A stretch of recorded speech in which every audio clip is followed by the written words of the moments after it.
Can already start recording because I want to share this. One of the I just was looking at the student textbook, um, and I'll turn the screen around in a moment so you guys can see it as well. Over here we have the 10 soul powers that are within our human psyche. The way there are it's called the 10 faculties or the 10 midot. The way we are ingrained in us. And I'm just going to turn the screen for a second, just so you guys could see it as well. See them? Yes, yes, Oh, you're yes. familiar with it. Me too. Well, it's in the great job. Perfect. Okay, there you go. So, in our class tonight, the main one we're going to be studying is dot, which is more highlighted over here in the middle. But for our Tanya, I just want to show you where they are. The main two that we are kind of focusing on is going to be what's on the right side and on the left side. In Hebrew, the terms we're referring to in God's name is Havaya and Elokim. Havaya is the name of God that is all about light and shining and giving and creating. And then you have Elokim, which is kind of holding back that ability to give, which is kind of being disciplined or judging or and removing. So you would think that, that is not really a godly trait to hold back. It's just about giving. But really, that's just as much godly as the giving is. And in Hebrew, that's called tzimtzum. The holding back is what's known as tzimtzum, which is what the conversation in the Tanya in Shari Yichud Vamuna so much is about understanding the mechanism of creation and the key to it all. One of the biggest novelties in the creation of the world is God's ability not only to create, but God's ability to have what's known as tzimtzum, or the divine squeeze, or the concealment, or the contraction. There's a lot of good words for tzimtzum, but just to give you a summary of where we are up to, last week we studied a lot of inside text, and we covered a lot of ground, and we finished chapter 4. Chapter 5, which we're going to be studying today, continues a very esoteric or very deep, complex discussion. And just learning the raw text, if you were to just have the exact English translation, it's very dense, it's very deep. And the Rebbe actually explained, almost like line by line, explained this chapter. And I'm sure the translation that we're going to be studying here, based on Rabbi Miller's Tanya translation, has a lot of that explained or put into the words. But just to tell you where we're up to, we're trying to get to the bottom of creation, how it works, why it happened the way it did. So the way in chapter 1 we started is, and the chiddush, the novelty was that God didn't just create the world like a craftsman who's able to craft something and then leave. That's not how creation happens. God is constantly creating. Yesh me'ayin, which means something from nothing, is happening at every single moment.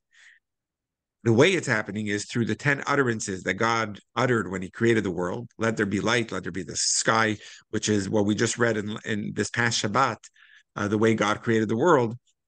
They are constantly bringing chayut, which means they're constantly vivifying. They're constantly bringing back to life at every single moment all of creation. So the letters, the Hebrew letters, are the divine energies that are giving a life to every single entity. And we continue that conversation with understanding that almost like the sun, you have the sun and you have the rays of the sun. We know that the rays of the sun, we call them rays only because they're outside of the sun. But if the rays were to be inside the sun, they're not rays anymore. They're just part of the sun. It's the light of it's in the sun. So it's a non-entity when it's in the source. In the same way, we all are always in the source, which means God is everywhere and we're within God because there's nowhere that's removed from God. So the question we had at the end of chapter 3 was, if God is constantly creating and God is there's a divine energy within everything, and therefore we are all within God, what it comes out is, if we are within the source, it's like the sun rays that are within the sun, that they're not an entity to themselves. So we shouldn't have an ego. We're all within the source. So how do we have a sense of self if we are within God? How do we have a feeling of independence and a feeling of self if we are within God? So to answer that question, we have this very deep, long conversation that we explored starting from chapter 4 a couple of weeks ago, was the way God made us feel like a separate entity, or and we have the ability to have this sense of independence is because of Tzimtzum, which is God created a mechanism within the world that allows another perspective of reality. And that's actually part of God's greatness. There's a beautiful expression that it's brought in many Kabbalistic sources, and it's taken from Talmud and Rashi's on the Torah, which is b'makom shata motze gedulato shel Hakadosh Baruch Hu, ata sham motze an vesenuto, which means in the same place where you see God's greatness, you also see God's humility. Usually by us, you either see one trait of a person or another. But by God, at the same moment, you see the greatness, you could also see the humility. So part of God in creation is the ability God put in creation to almost hide his reality, which is unlike anything we know, because whether it's the flowers that are in front of us, we know that there's a person that picked them off in the field and prepared them for selling. Everything has a trace of something of the source of where it comes from. Everything. The only thing that doesn't is God. When he created the world, he made the world in a way that he totally hid himself from creation. Now, of course, as Jews, and really as any moral being, we have the ability to see beyond it and to see the God within everything. And therefore, when you see a beautiful sunset, you could say, wow, look how incredible God is in creation. So of course we have that ability, but God also gave us the choice to not see any trace of God within creation. That's called Tzimtzum. That's how God did it within a concealment. So we can live within the source because God is everywhere and we're within God, but also at the same time not recognize it. That's the tzimtzum that God did within creation. It's an absolute paradox. In chapter 4, we say that's only within the power of God to do this paradox. That on one hand, create the world, and we are constantly within God, and at the same time hide himself from creation at the same time. So it almost seems that we are our own independent entity and existence. That's kind of where we left off in chapter 4.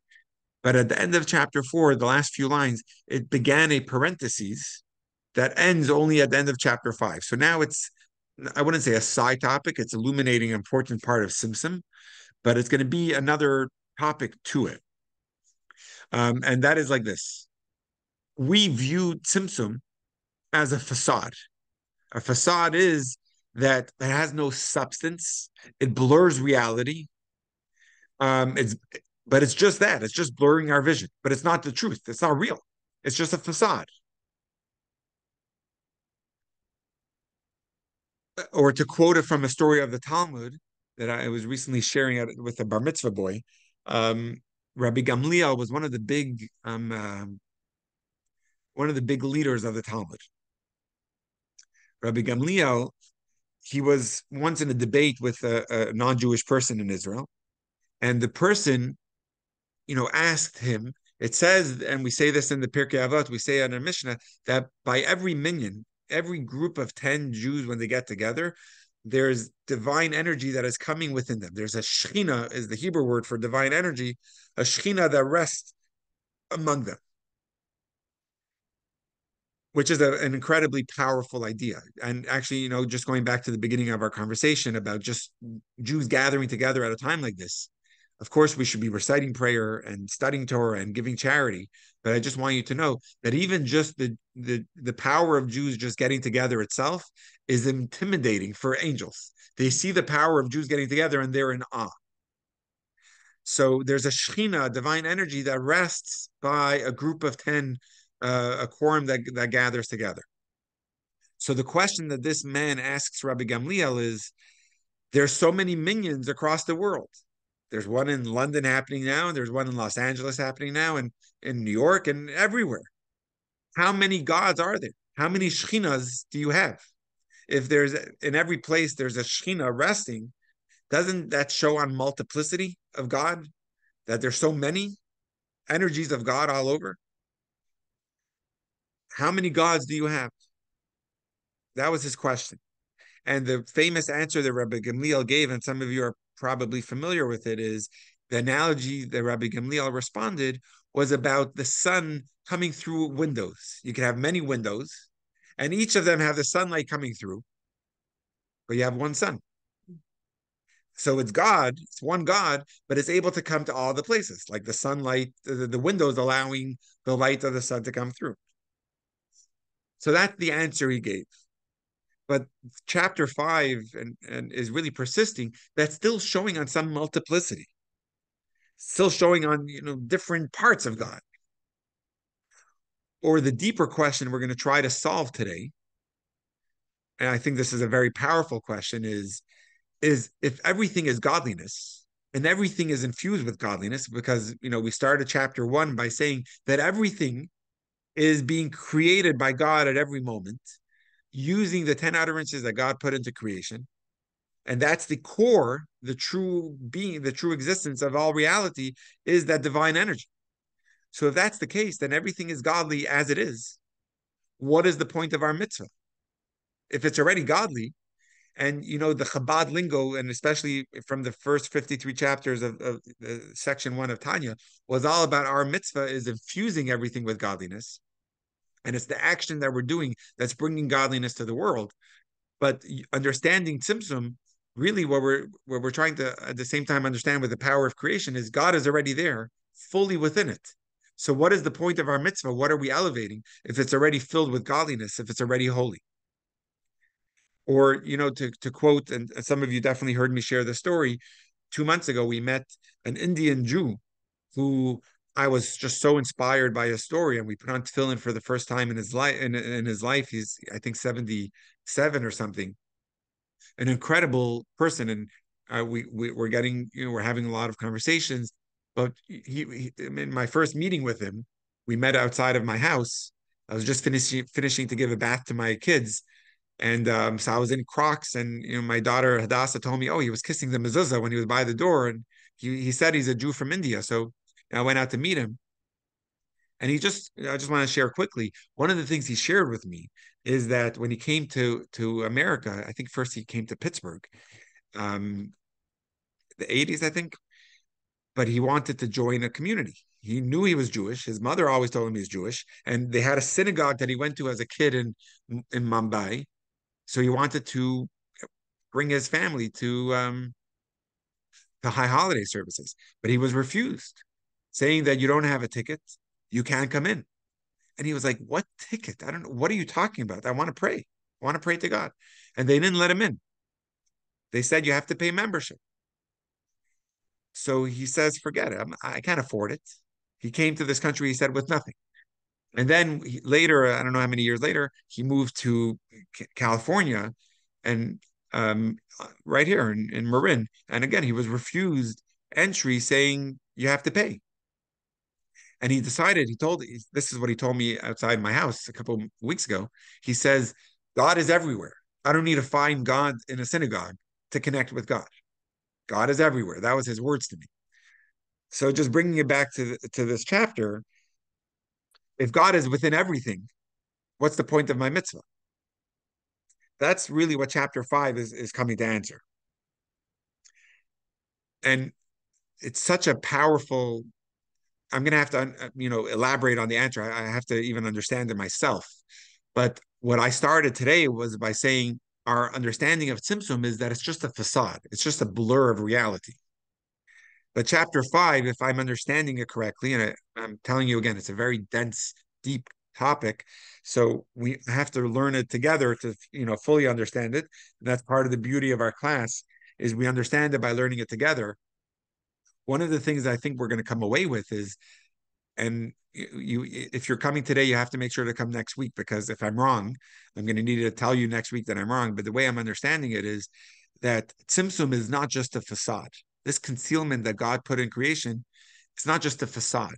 It's an actual entity that God created, which means, there's a big debate that's from the time of the Greeks and even before. And I'm not an expert on the debate, but is darkness an entity, or is darkness just an absence of light? Is anyone familiar with that debate? No. Okay, maybe I don't know. I've heard it before, so I in my mind I just think it's a famous one, but it's a big debate. What is darkness? By the plague of darkness that happened in Egypt, that was darkness as an entity. But in general, when you turn off the lights, is there just an absence of light, so it just is dark, or is it actual darkness that's there? Um, so I don't know what the answer to that question is, and it's not for now. But when it comes to Tzimtzum, Tzimtzum is not just a facade. What we're saying in chapter 5 is Tzimtzum is an entity that God put into creation, which means everything has a spark of godliness. But can God make total darkness? Meaning, with the spark that's within it, God still has darkness. And the answer is yes. That's part of what God put in creation. That's the power of Tzimtzum. If you have a flashlight and you're shining the flashlight into a colored glass cup, what's the color of the light? So really, what are you talking about? It's a flashlight. It's a pure light.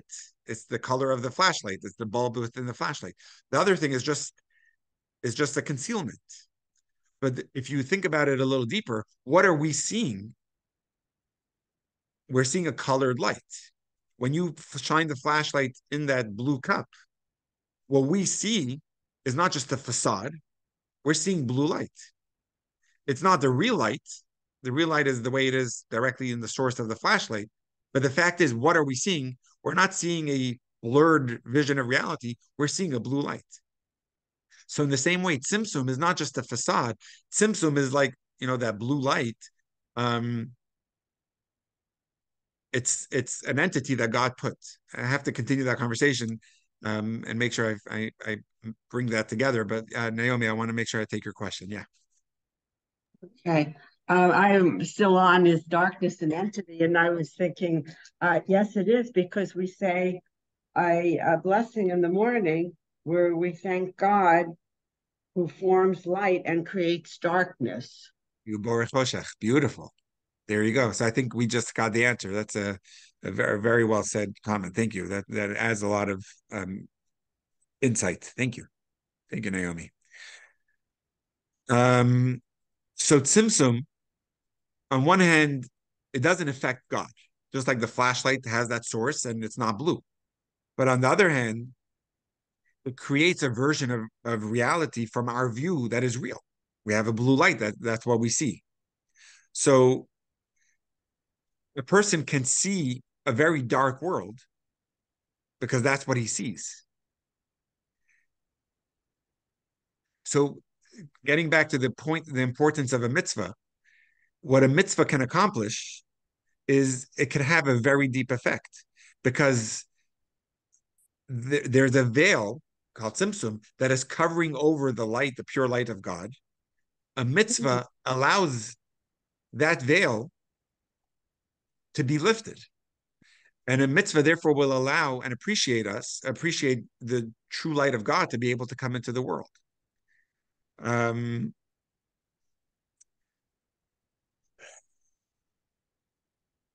Yeah, there's so much more to talk about, and I just want to make sure I'm not overwhelming us with. So Moshe wore a veil because his radiance was so bright. Yeah. Right?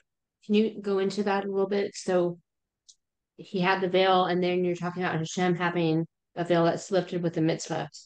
Yeah, so I'll explain through a story of tzaddikim. One of the in our generations, what we need as a Jew, a part of our inspiration is there's things that we come across that inspire us to realize there's something more. Sometimes we're in our rut, we're in our darkness, and we need to be lifted to a higher plane. And if I'm understanding within chapter 5, there's like two things that are helping us see beyond the tzimtzum. Obviously, it's through a mitzvah, but at times we need that inspiration for the mitzvah to happen.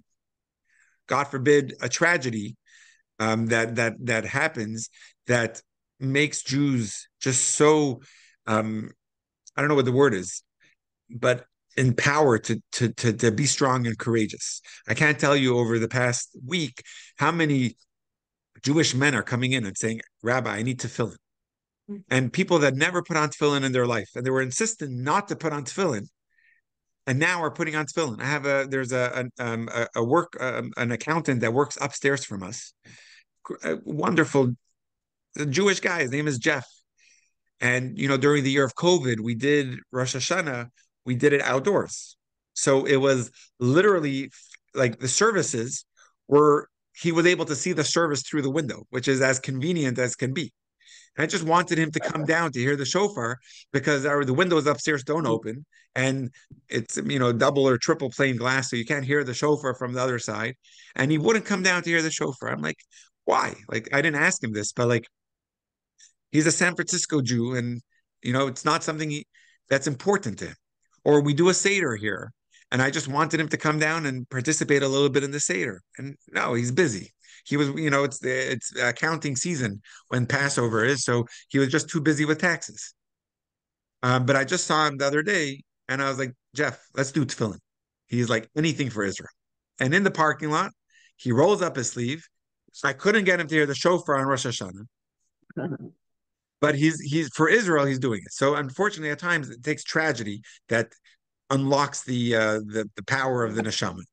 But what I wanted to share within chapter 5 is miracles. A lot of times lifts up the Jew to see beyond the dark reality that we see. Like I wasn't around, but many people tell me that by the 6 Day War, we felt these miracles lifted up the Jewish people. We were ready for anything. Even the most non-religious Jew, or like anti-religious almost, the most secular, they felt something more. It only lasted for a little while, and then it right away went to, how do we appease the world and how do we make sure to give back and whatever. That's for another conversation. But miracles have the ability to lift us. And another thing that has that ability is also being around tzaddikim, being around holy people, holy neshamas have that ability to lift us up where we see our own deeper reality. Many people talk about their encounters with the Rebbe as not seeing a great person, but almost what they would say is they saw the greatness within themselves. The Rebbe allows them to see their true, pure soul as it is, pristine, above the tzimtzum, above any place of darkness. And so along those lines here, I just wanted to share, they say about a disciple, a chassid, a follower of the Baal Shem Tov, that the dream his whole life he had was to go to Israel. This was in Mezhebush, which is I think in Ukraine, and he wanted to make Aliyah. He wanted to, this is in the mid 1700s, but he wanted to move to Israel. And in fact, a few decades later, many, many Hasidim moved and made Aliyah to Israel. And one of the oldest, not one of, the oldest functioning charity in Israel, could you imagine the oldest functioning charity is Kol al Chabad. That was founded by the first Chabad Rebbe to support Jews living in Israel.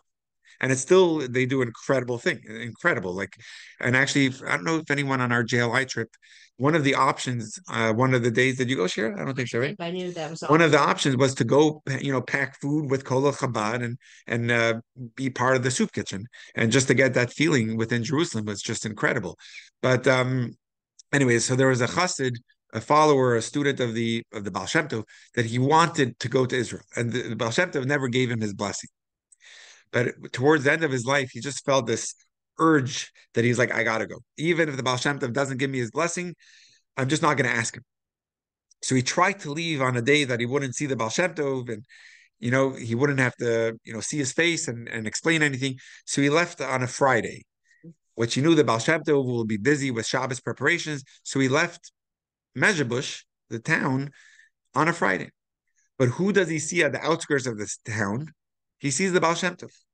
And he tells the Baal Shem Tov, Baal Shem Tov's like, where are you going? He's like, I have to go to Israel. I'm starting my travel to Israel. He was with his suitcases ready to go. The Baal Shem Tov says, fine, if you want to go, you could go. But just come with me to the mikveh. Friday is the time we immerse in the spring in the mikveh in the stream. Please come with me to the mikveh. So they went together. And this is the way the story is said, that in he instructed his chassid that when you're in the mikveh, keep your eyes open. Like underwater, I don't think chlorine was invented then, so maybe it wouldn't hurt his eyes so much. But he told him, keep your eyes open and tell me what you see. So he says that I see myself. He immersed and he comes up and he says, I see myself in the Holy Land of Israel. And then he says, the Baal Shem Tov says, immerse again and tell me what you see. He says, I see myself standing in Jerusalem. Immerse again, tell me what you see. He says, I see myself standing outside of the Holy Temple. Immerse again. I see myself standing in front of the Heichal, which is the inner chambers of the temple, like where the menorah was, the inner building of the temple. Immerse again. Tell me what you see. I'm standing outside of the Holy of Holies. Immerse again. I see this time when he came up, he was um, ice mensch. He wasn't able to speak properly, maybe because there was Russia and it was very cold, and he was getting um, um, what does a person get? What does a person get underwater when they're freezing cold? Hypothermia. There you go. Like, Thinking anoxia because he. oh, okay, up and down, right? And when he came up, he was like, I saw myself in the Holy of Holies, but the ark was missing. The ark wasn't there. So he said, immerse again. Tell me what you see. And when he immersed again, he came up and he said, I asked the angels, where's the holy ark? And they answered, it's in Mezhebush. Oh. Ah. So the Baal Shem Tov says, if you want to go, you could go to Israel, and we should all make that aliyah. But at the same time, realize that that holiness, you don't have. Of course, it's within Israel more than anywhere else. But when you're around that tzaddik, you're getting that dose of holiness also. So for our chapter 5, we're trying to see beyond the darkness or concealment of tzimtzum, that is not only a facade. There's something that God put in as a tzimtzum, but through an ability of a mitzvah, we're able to rise above it. And specifically through being around a tzaddik and seeing miracles, it allows us to do that mitzvah on a place that's above what tzimtzum allows in. And over here it's going to be referred to as prophecy, the ability of prophecy, but there's limitations to prophecy. We talk a little bit about the afterlife. I think that the translation of the Tanya does a really good job in, trying to explain chapter 5. And again, it's a very hard chapter. I'm going to do the best I can. We may, as the chapters go on, it gets harder and harder. I may just give a summary of the chapter, and then we'll move on because, some of the things are pretty deep. Any questions before I finish my last thoughts over here and begin inside? I have a question, Rabbi. I Yeah. didn't Hi, hear. Freda. I didn't see you I even come in. yeah, Hello. hello, Booker Tov. I Good. uh, didn't hear the word that you said where the Holy of Holies was. Sorry, I said it a little quickly. It was in Mezhebush. Mezhebush is the city in Ukraine where the Baal Shem Tov, lived, and his Ohel, his grave, he's buried in Mezhebush. So the angels were telling this person immersing, you're looking for the Holy Ark, you could find it in Mezhebush. You could find it, where the Baal Shem Tov is. Uh, What was the area called where the menorah was? The Heichal. In the Hebrew, it's called the Heichal, Yeah. which is the temple building itself. Um, so the point is that we each have a cover. It's called the tzimtzum, and we have to each uncover our tzimtzum. How? Through a mitzvah. Um, and we have to, uncover it and see the light that's beyond the darkness. We see that through a mitzvah. When we see that in full, that's going to be the time of Mashiach, when we're going to see Hashem is even beyond the lights. And Hashem, this is a very powerful idea. Hashem is even within the darkness. And that's sometimes the hardest thing to see, especially in our generation, where you could see such open darkness, such apparent darkness, and that's Simsim. But within that, like the Shemesh and the Magen, like the sun and the shield, or like Havaya and Elohim, the two names of God, that's all godliness too. Both sides, the light and the darkness, the Tzimtzum and the light is all Hashem. And that's, I think, chapter 5 in a nutshell, understanding that it's all coming from God. Okay, so one of the opening of the chapter begins with the idea that God intended to create the world with with with judgment. Judgment is, if you remember seeing on the screen that I just shared, like really from tonight's class, the side of Gevura, which is the side of strength or judgment of God. That God wanted to create a world of justice. You do what's right, you get rewarded. You do what's wrong, you get punished. But God saw that the world can't last that way. It's not going to work.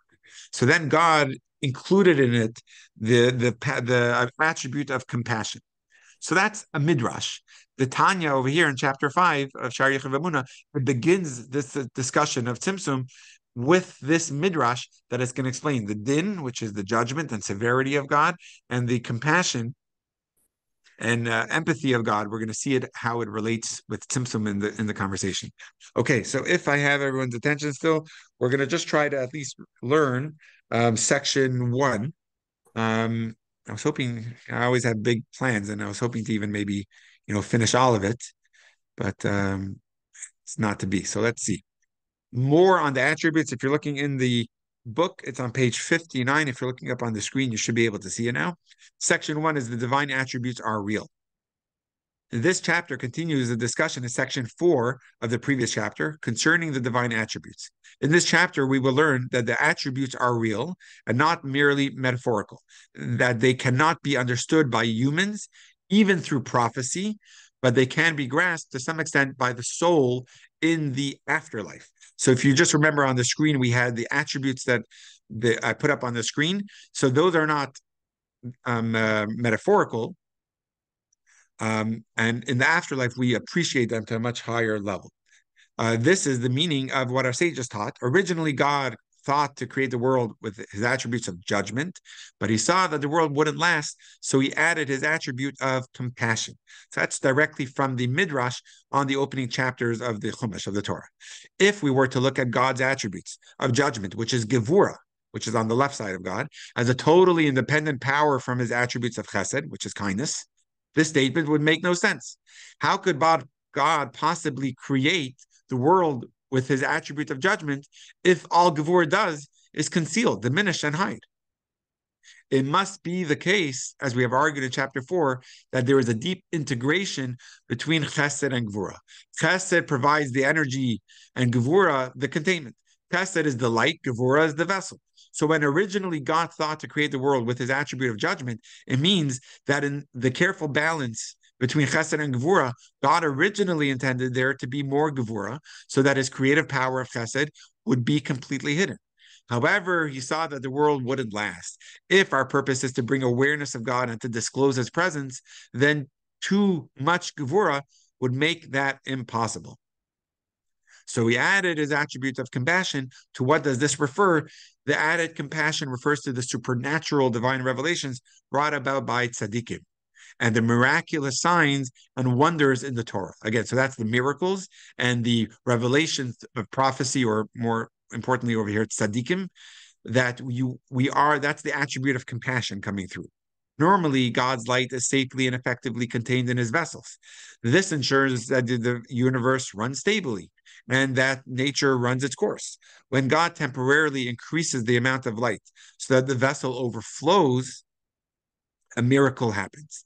These occasional violations of the natural order shift the disclosure concealment equilibrium towards more disclosure, which is like revelation, making the universe viable. Okay, so let's just stop there for a second. I just want to reshare the 10 faculties. these are mirroring the way it is by God, meaning God created the world with these 10 sefirot, which are divine energies. And these 10 sefirot are mirrored within us as to 10 soul powers. But if you look, they're all interlinked, which means from the top, this evening in the class, we're going to be focusing more on the top three. But for now, I want to focus more in the middle. I don't know if you're able to see my mouse hovering over, but do you see how Chesed and Gevura, they're linked together?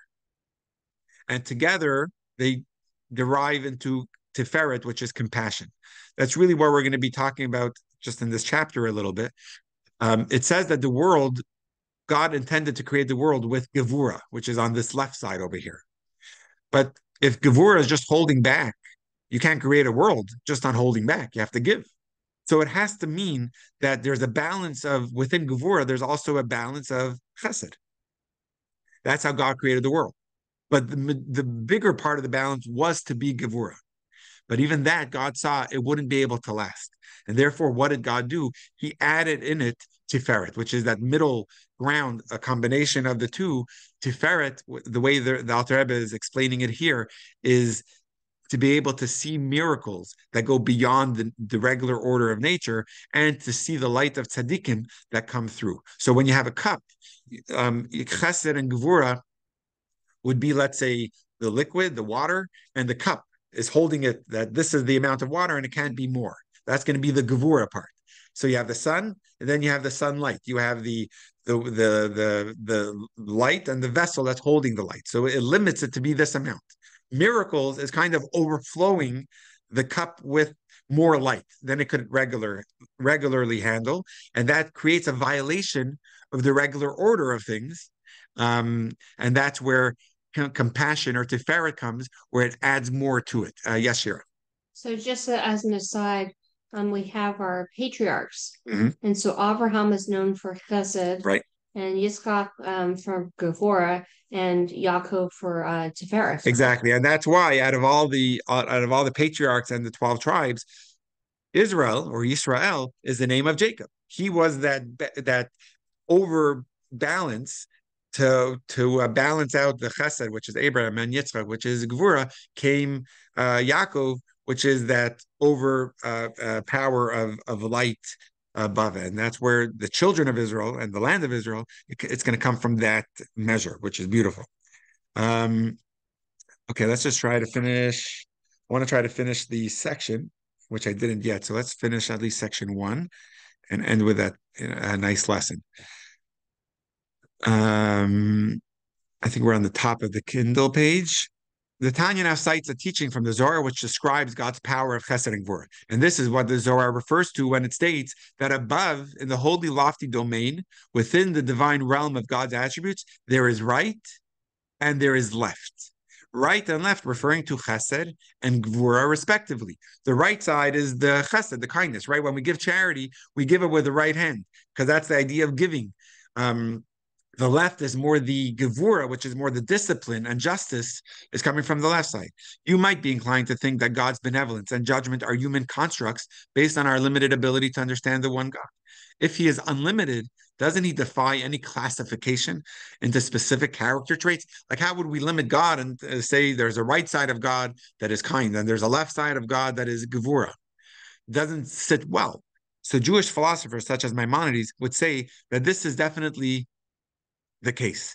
The Torah speaks in human terms, describing God as sometimes generous, sometimes punishing, but that the philosophers argue is our impression, not the actual reality. Just as one single fire will melt more substances and harden others, just as one single fire will melt some substances and harden others, the one God acts in one single way, but the effect is different depending on the recipients. That's actually a great example. Fire can melt things, but that same fire could also harden things at the same time. It's not the degree of the fire; it's the effect it has on the substance of the other thing. So it's one God, but the effect could be different based on our our terms. So the Kabbalists sharply rejected this worldview. So that's the philosophers, Jewish philosophers' worldview. But the Kabbalists, which is what we're going to be more focusing on here, they rejected. They taught that while God's essence is one, infinite and devoid of any character, it is Ein Sof, without end. His attributes are not just a figment of the human mind, they are real. God emanated these attributes and they exist in the divine realm. Above in the holy, lofty domain, there is right and there is left. So this is one of the biggest, in Hebrew it's called chakiras, or one of the biggest debates or discussions of, when we, and Maimonides makes this very clear, that when we refer to God with attributes, where God was loving and God was angry, it's all just facade for us to be able to understand, to be able to relate to God in our human terms. But the Kabbalists are saying that there's the Ein Sof of God, which is infinite and devoid of character, but then his attributes are real. His attributes, they emanate, and then there is a left side to God and a right side to God. When God acts benevolently, he uses his power of chesed, right? And when he judges, the attribute of gvura is really at work. When the Zohar means What the Zohar means is that both Chesed and Gevura are real divine attributes, which elude the grasp of mortal intellect. Since the world of Atzilus, which is emanation, he and the attributes that he causes are one. So we can't really relate to how this works because God is one with all of his attributes. Let's just finish this paragraph. It turns out that the world's identity and form is more real than we had previously imagined. While everything we argued in chapters 1 through 3 remains true, that the world's identity is voided by the divine energy that creates it constantly, it is nevertheless also true from our perspective that the world's identity is real. From our viewpoint, all creations are not voided of their identity by their source, because our separateness is maintained by the divine attribute of Gvura. So even if you could see the divine attributes from that vantage point, the world would still exist. So I just want to stop here and make sure we're not going to go too much overtime, but just to make this point clear, it's something that I don't think any of us saw coming in these chapters, where we started saying that everything would be devoid of godliness, other than nothing is independent in existence other than God. And that's the truth, right? Creation of the world, it's through God, and if creation would leave, everything would disappear, would be null and void, is the term we use, ayin v'efes. But now we're saying, and we're not disputing that fact, but what we're saying is Gevura is not just a facade that God put a blur of God's light. It's real, which means it's hard for us to relate to it. But when God created the world, he created the world through Gevura, which means there's a tzimtzum in this world that through being around tzaddikim and around miracles, we're able to lift ourselves to a higher place and see the power of the mitzvah that lifts that veil, like Shira was saying. Um, And Moshe was a tzaddik. and Moshe was a tzaddik, and that's why we had to be around. Yeah. Okay, I know I'm cutting it kind of in the middle of the conversation. I just want to end with a practical lesson. It says like this: the little miracles you witness every day are hints of God's compassion, his gift to help you to cope in a world of strict law and justice. So, miracles that we see is God's way of coping, is God's gift to us of coping with. It's God's way of showing us compassion in a way, in a world that sometimes seems so strict and full of law and justice. Yeah, we'll take the question. And Naomi, if my computer dies from lack of charging, I will apologize and call you to answer. But let's try. Go for it.